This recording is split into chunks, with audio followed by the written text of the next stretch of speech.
Hello and welcome to another video with videos to fall asleep to. In this video, we will cover the history of the Isambard Kingdom Brunel. Be sure to like, comment, and subscribe for more videos. If you look at the iconic photographs of the Victorian era, there is one image that stands above all the rest. It is a man standing in front of massive, interlocking iron chains. He is wearing a dirt-smudged suit. His hands are casually thrust into his pockets.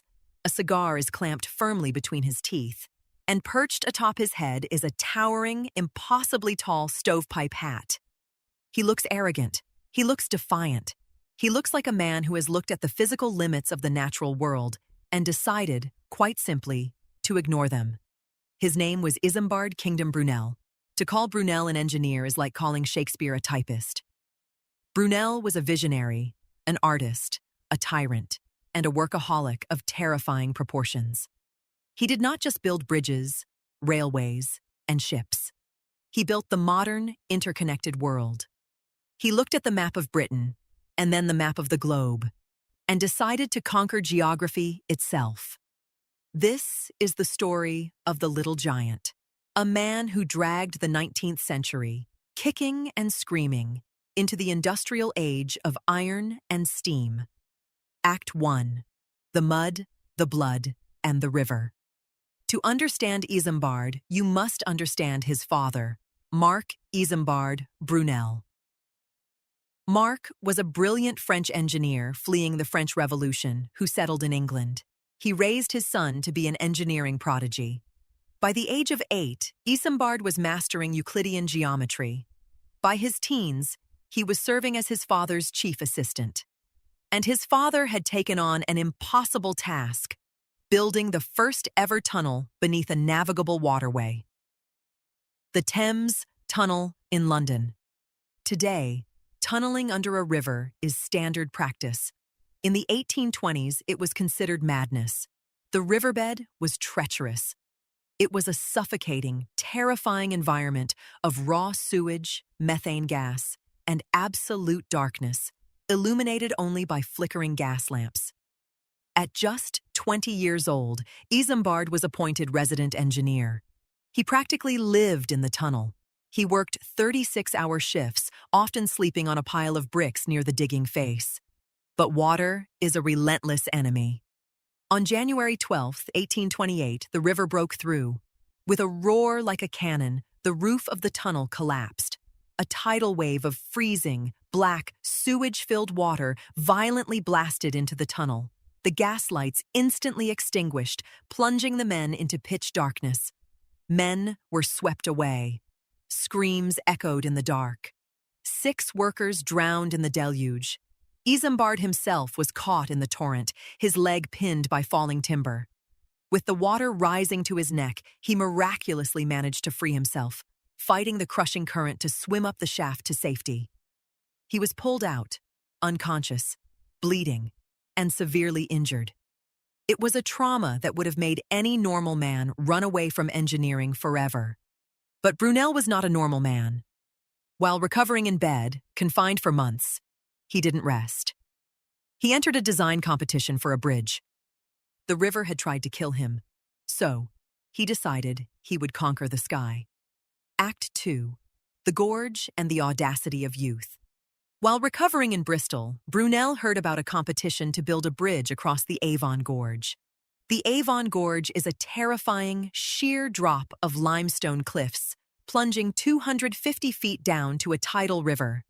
The bridge needed to span 700 feet. Nobody had ever built a suspension bridge that long, that high. Brunel submitted a design. The judge of the competition was none other than Thomas Telford, the most famous, established engineer in Britain at the time. Telford looked at Brunel's design and rejected it, claiming the span was too long to be safe. Telford then humbly offered his own design, which featured 2 massive, ugly pillars built up from the bottom of the gorge. Brunel was furious. He was 24 years old, relatively unknown, but he possessed an ego made of solid, cast iron. He argued passionately, relentlessly, and aggressively against Telford.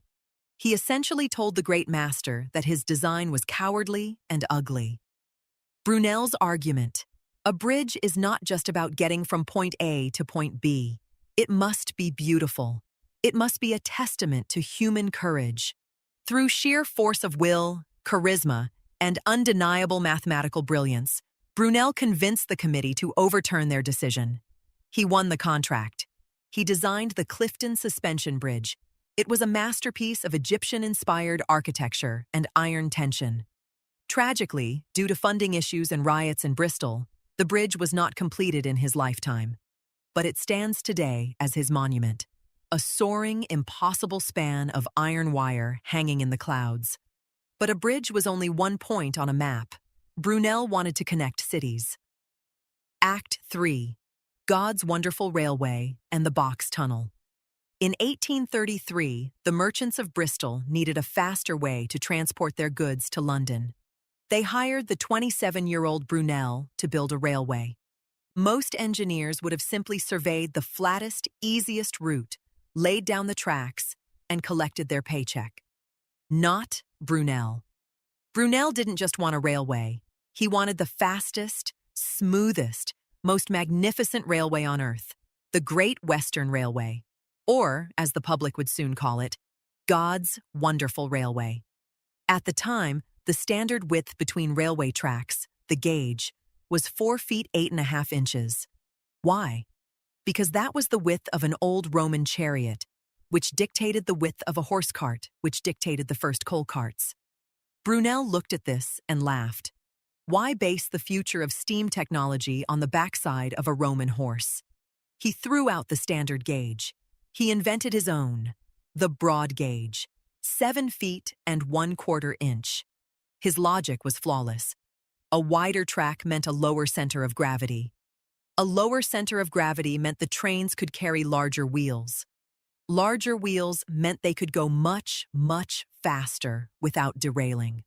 While other trains chugged along at 30 miles an hour, Brunel's trains were rocketing through the English countryside at 60 miles an hour in supreme, velvety comfort. He personally surveyed every inch of the 118-mile route from London to Bristol.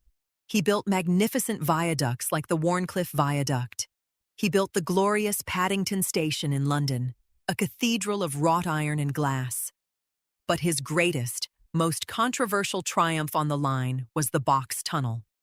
To keep the track perfectly level, Brunel insisted on boring a 2-mile tunnel straight through a solid hill of limestone. People called him mad.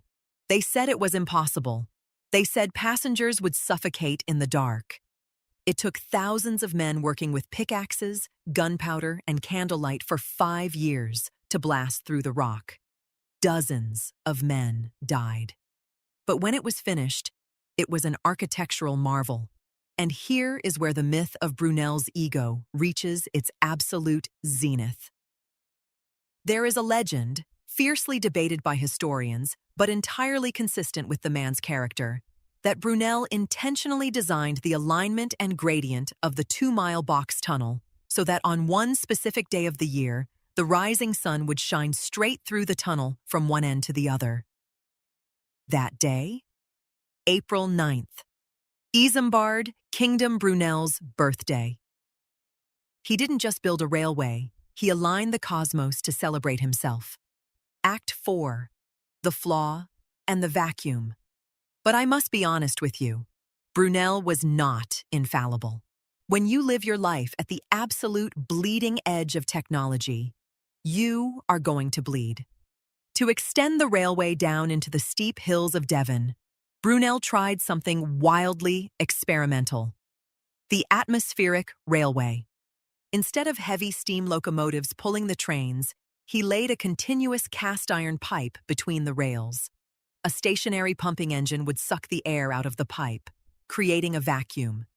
The train had a piston that dropped into the pipe, and the vacuum would literally suck the train up the hills. In theory, it was brilliant. It was silent, smoke-free, and incredibly fast. In reality, it was a spectacular failure.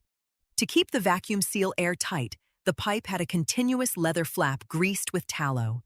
But the harsh British winter froze the leather, making it stiff and useless.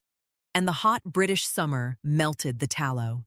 And then there were the rats. The rats smelled the animal fat on the leather, swarmed the tracks, and ate the vacuum seal. The system broke down constantly. It bled money. Finally, with immense humiliation, Brunel had to admit defeat, scrap the atmospheric system, and bring back the steam locomotives. It cost his investors a fortune. But Brunel didn't dwell on failure. He was already looking past the end of the railway tracks. He was looking at the sea. Act 5. Conquering the Oceans. At a meeting of the Great Western Railway directors, someone complained about the massive length of the railway line to Bristol.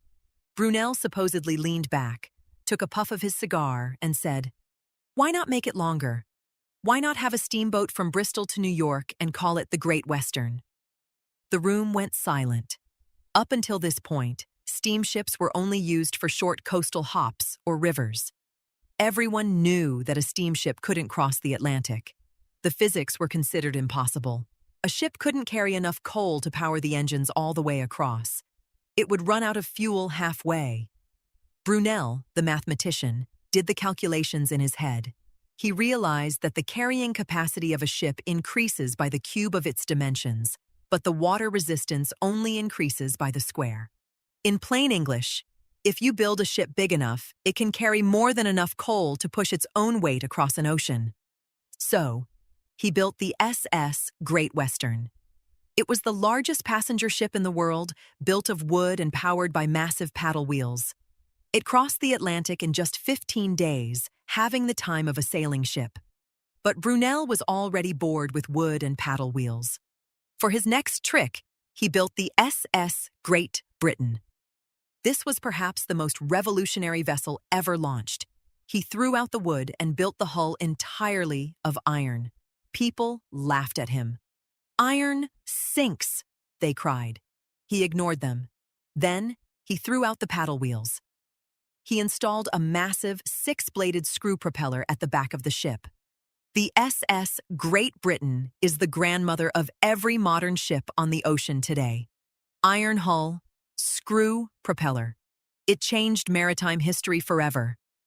But Brunel was addicted to scale. He was addicted to the impossible, and this addiction would ultimately kill him. Act 6. The Leviathan and the End. In the 1850s, he conceived his final masterpiece, a ship that would travel not just to America, but all the way to Australia without needing to refuel once. He called it the SS Great Eastern. The public called it the Leviathan. It was a monster. It was 692 feet long. It was designed to carry 4,000 passengers. It was 5 times larger than any ship ever built in human history. It had paddle wheels, a screw propeller, and 6 masts of sails. It was so impossibly huge that there was no slipway on the Thames long enough to launch it normally. They had to launch it sideways. But the Great Eastern was cursed. The construction was a nightmare. The costs spiraled out of control. Brunel's business partner went bankrupt. Fires broke out. Workers died in grisly accidents. The press, who had once hailed him as a god, turned on him, mocking the massive, unfinished hulk sitting on the riverbank. The stress of the Great Eastern consumed Brunel. He was in his early 50s, but he looked like an old man. He was suffering from kidney disease. He was smoking up to 40 cigars a day. He practically moved onto the ship, micromanaging every single rivet, driving himself and his workers into the ground. Finally, after months of agonizing, expensive, failed attempts, the massive ship was dragged sideways into the Thames. In September 1859, the Great Eastern was finally ready for her maiden voyage. Brunel, frail, sick, and exhausted, came aboard for an inspection. While standing on the deck of his mechanical Leviathan, he suffered a massive stroke. He was carried off his ship. A few days later, while lying in his bed, news arrived that during a sea trial, a massive explosion had ripped through the forward funnel of the Great Eastern, killing several men. The news broke what was left of his heart.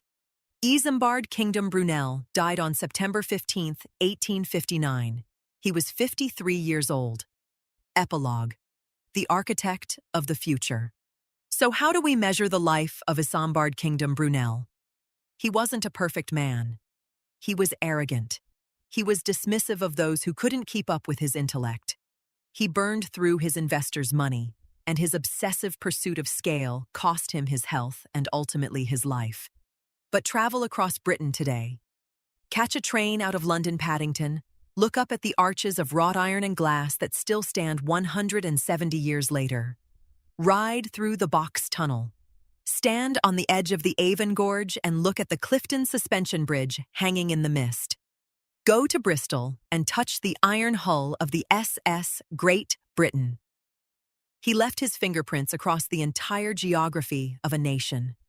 We live in a world defined by the fast, the massive, and the interconnected.